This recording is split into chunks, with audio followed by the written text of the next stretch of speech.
Hey everyone, let's see how to make these yummy noodles. So these are the ingredients you would need: onion, carrot, capsicum, spring onion. I have chopped the shell part and the green part separately, and some garlic finely chopped, and some finely chopped cabbage as well.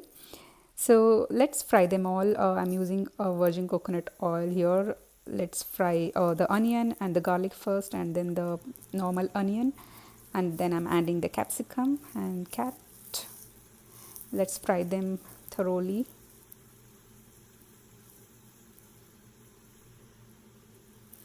And then I'm adding the cabbage.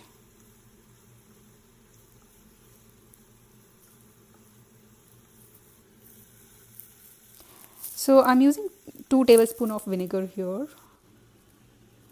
So this is a soaked noodles.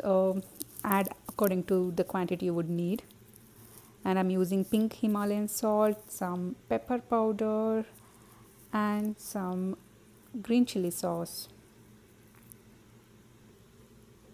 Give them a good mix and keep mixing for some time, and that's it, you are done. Just sprinkle over some spring onions on top. Did you notice that I didn't put soya sauce? That's because I didn't had it.